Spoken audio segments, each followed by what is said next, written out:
Espectroscopía de resonancia magnética nuclear.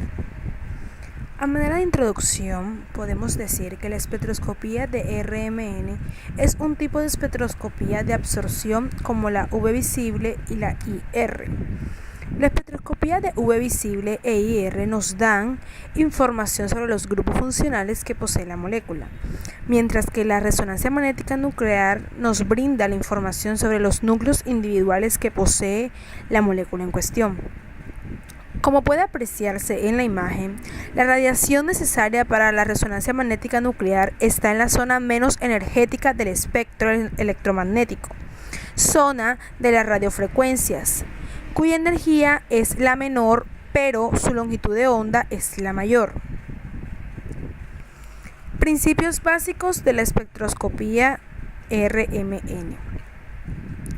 Un núcleo con número atómico impar tiene un spin nuclear. Se dice que estos núcleos tienen L, número cuántico de spin nuclear, distinto de 0. Este tipo de núcleos son magnéticamente activos, es decir, poseen spin y poseen un movimiento de rotación sobre un eje que hace que se comporten como si fueran pequeños imanes.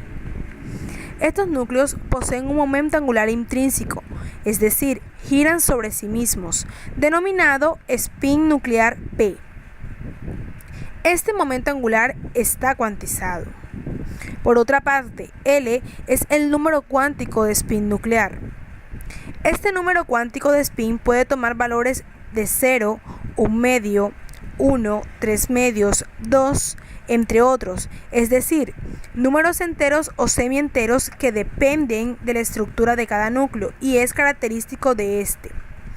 Los núcleos con número de spin nuclear L igual a 0, como el carbono 12 o el oxígeno 16, no tienen momento angular y por lo tanto no son observables por esta espectroscopía. Los núcleos más estudiados son los del hidrógeno 1, los del carbono 13, flúor 19, nitrógeno 15 y fósforo 31. Cabe resaltar que todos los anteriores mencionados tienen un spin nuclear de L igual a 1 medio. Debido a la carga nuclear, los núcleos llevan asociados un momento magnético mu, que es un vector de igual dirección y sentido que el vector momento angular y es proporcional al mismo. En presencia de un campo magnético externo, el momento magnético nuclear se orienta en un número discreto de posiciones determinadas por el número cuántico magnético m. Ahora estudiemos la influencia de un campo magnético externo. En ausencia de un campo magnético externo, los espines nucleares están orientados al azar y tienen todos la misma energía, es decir, se encuentran energéticamente degenerados. En el caso de un núcleo como el hidrógeno 1, que tiene un número de spin nuclear L igual a 1 medio, en presencia de un campo magnético externo, puede adoptar dos orientaciones distintas. Una a favor del campo con valor de m igual a más 1 medio y que le corresponde un nivel de energía menor denominado alfa, y otra en contra del campo magnético externo con m igual a menos 1 medio y a la que le corresponde un nivel de energía mayor denominado beta. Por tanto, cuando una muestra se coloca en un campo magnético tal y como se muestra en la proyección, los números con spin positivo se orientan en la misma dirección del campo, en un estado de mínima energía llamado spin alfa, mientras que los números con spin negativo se orientan en dirección opuesta a la del campo magnético, en un estado mayor de energía denominado estado del spin beta.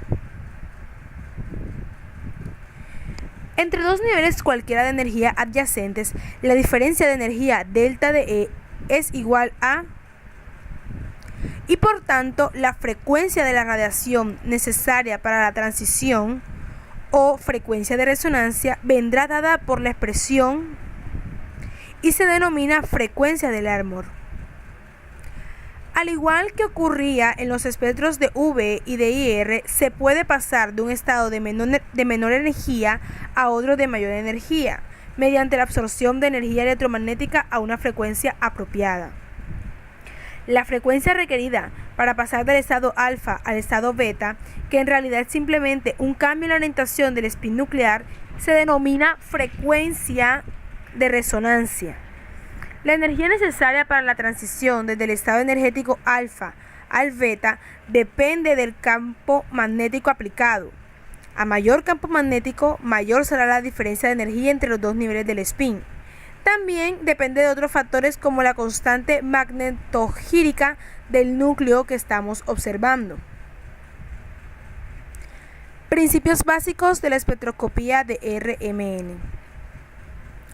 Volviendo a la tabla anterior, en la que destacamos de nuevo que cada núcleo tiene su frecuencia de resonancia característica que depende de su constante giromagnética y del campo magnético externo aplicado, en la siguiente tabla se indican una serie de núcleos con sus correspondientes valores de frecuencia de resonancia, la constante giromagnética y su abundancia relativa.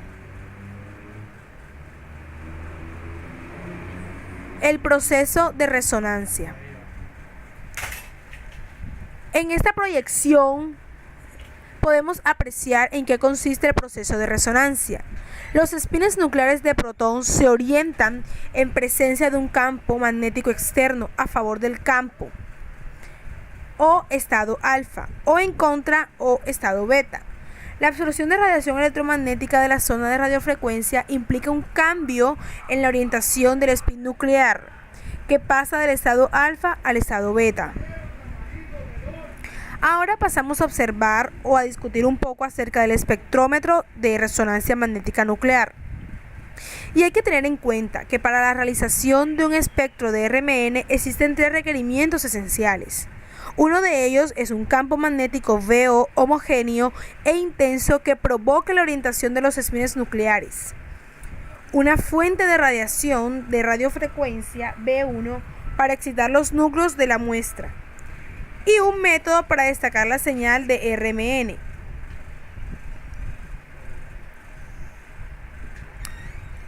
El campo magnético puede ser suministrado por un imán permanente o un electroimán, pero corresponden a frecuencias de resonancia entre los 60 y los 90 MHz.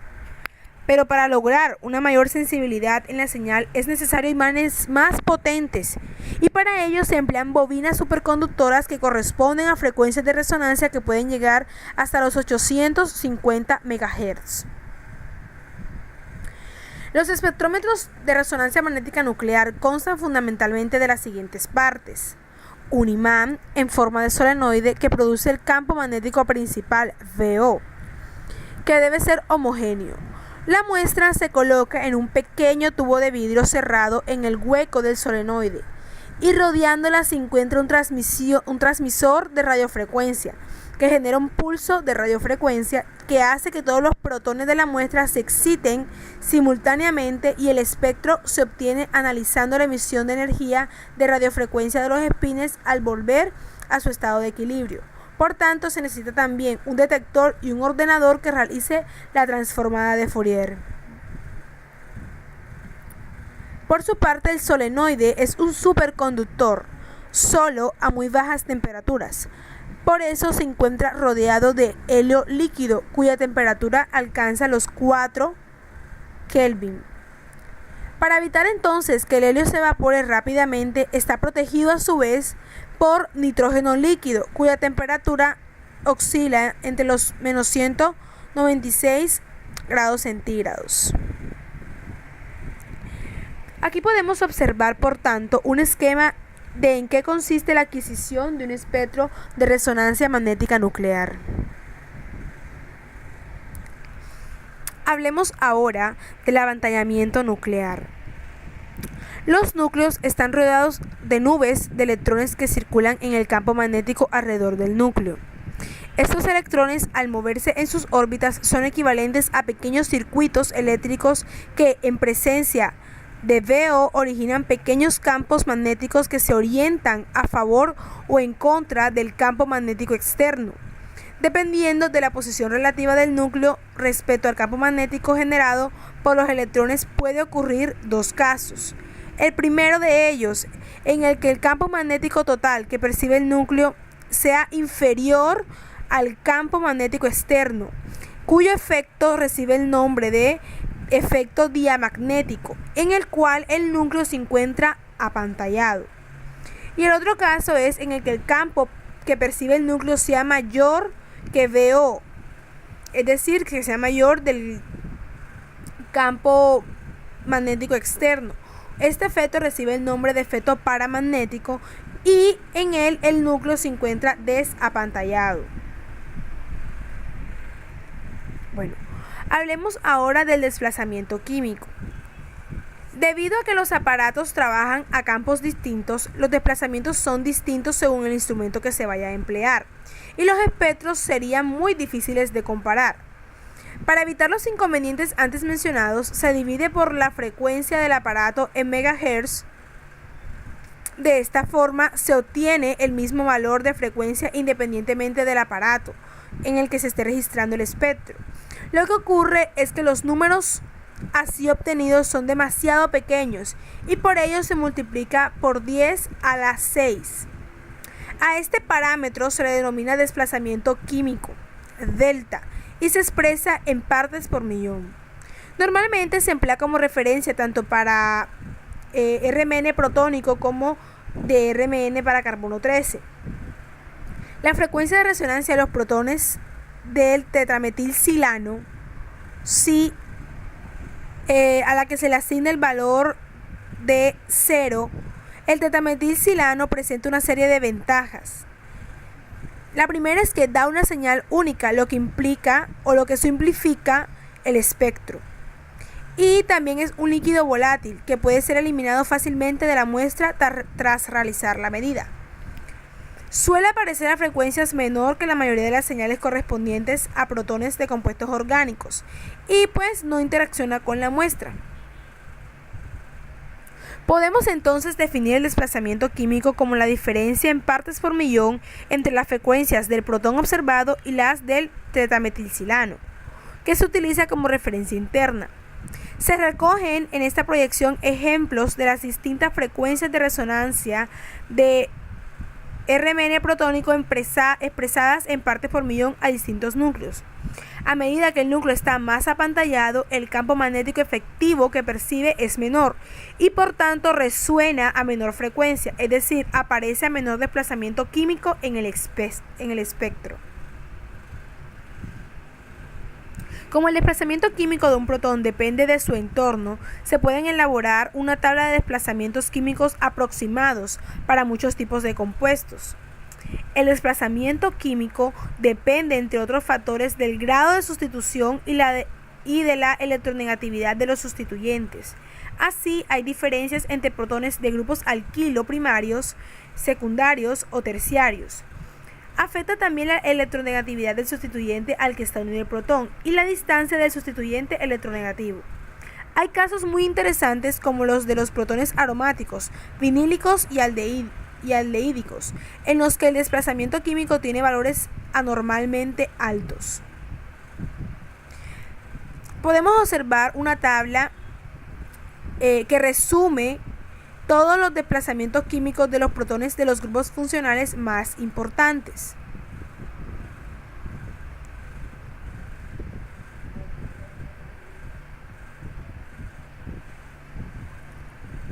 Hablemos ahora de los protones o los núcleos equivalentes.